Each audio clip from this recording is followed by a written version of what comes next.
through you, Mr. Speaker, are there going to be opportunities that individual bettors will be able to be limited in terms of their wagers?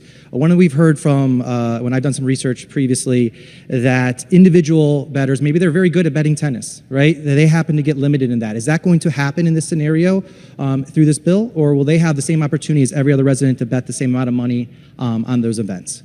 Through you, Mr. Speaker.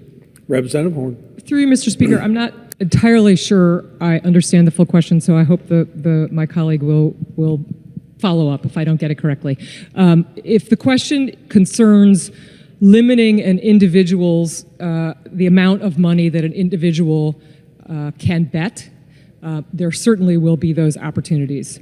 It is very difficult in the abstract to set a dollar limit for all bettors because people have very different circumstances, which is why, for example, we haven't set a dollar limit in this bill. But we are requiring that the Department of Consumer Protection take a look at that and figure out what that appropriate limit ought to be with respect to the amount that you put in the gaming account, the amount that you risk your credit card, all kinds of any sort of engagement there. I hope that answers the question, but I hope my good colleague will follow up if necessary. Through you, Mr. Speaker. Representative Scott. Thank you. Just a quick follow-up. So yeah, so a lot of times what happens is when a bettor is very good at a certain sport, betting, they are not allowed to bet a certain limit up. Whatever the limit that user is allowed to bet, any other constituent is allowed to bet, they get limited, so they can't bet the same amount as another individual. Just want to understand if that is going to be something that will be barred so that everyone could bet at the same level if they choose to bet that level. Through you, Mr. Speaker. Representative Horn. Through you, Mr. Speaker, and I thank my colleague for clarifying that. Now I understand better what the question was.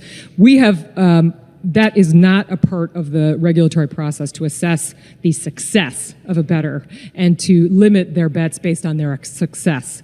The intent of the regulatory process is to protect bettors from undue financial risk, not to keep them from winning. Through you, Mr. Speaker. Representative Scott. One final question, Mr. Speaker. Can you just reiterate the amount of money that will be set aside by the tribes, and that'll be set aside for problem gambling, to make sure we're very clear and upfront of that we know that could potentially be a possibility, and we're thinking about that as we're thinking about this bill. Through you, Mr. Speaker. Representative Horn. Through you, Mr. Speaker, I would be delighted to do that. In this bill, each tribe will be required to contribute $500,000, again, each, toward problem gaming, and to be clear, that includes both prevention and treatment. In addition, the lottery, who is up till now was contributing $2.3 million, will now contribute $3.3 million. So an additional $1 million in contribution from the lottery towards that issue. Through you, Mr. Speaker.